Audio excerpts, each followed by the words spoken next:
ഗർഭിണിയായ സീതാദേവിയെ രാമൻ കാട്ടിലേക്ക് അയച്ച ശേഷം അവിടെ സീതാദേവിക്ക് വാൽമീകി മഹർഷി അഭയം നൽകുന്നു. എന്നെ മനസ്സിലാക്കാൻ ആർക്കും കഴിയുന്നില്ല. എല്ലാവരാലും ഉപേക്ഷിക്കപ്പെട്ടവളാണ് ഞാൻ. ഒന്നുകൊണ്ടും വിഷമിക്കാതെ ഇരിക്കെ, നിങ്ങൾക്ക് വേണ്ടി ഞാനിവിടെ ഉണ്ടാകും.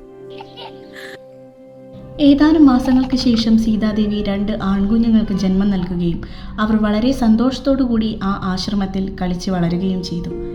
അങ്ങനെ ഒരിക്കൽ കാട്ടിൽ കളിച്ചുകൊണ്ടിരിക്കുന്ന അവരുടെ മുന്നിലേക്ക് വന്ന വെളുത്ത ഒരു കുതിരയെ അവർ ബന്ധിക്കുകയും അതിനോടൊപ്പം കളിച്ചുകൊണ്ട് നിൽക്കുകയും ചെയ്യുമ്പോഴാണ് തൻ്റെ കുതിരയെ അന്വേഷിച്ച് വന്ന രാമൻ ആ കുട്ടികളെ കാണുന്നതും തൻ്റെ മക്കളെ തിരിച്ചറിയുന്നതും.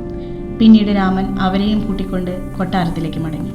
കൊട്ടാരത്തിൽ തിരിച്ചെത്തിയ സീതാദേവിക്ക് നേരെ താൻ പതിവ്രതയാണോ എന്ന ചോദ്യങ്ങൾ വീണ്ടും ഉയരാൻ തുടങ്ങി. ഈ നിമിഷം വരെയും അങ്ങയെപ്പറ്റിയല്ലാതെ മറ്റൊരാളെ പറ്റിയും ഞാൻ ചിന്തിച്ചിട്ടില്ല. പക്ഷേ എന്നിലെ സത്യം എത്രത്തോളം ഉണ്ടെന്നുള്ളത് തെളിയിച്ചു തരാനും എന്നെക്കൊണ്ടാവുന്നില്ല.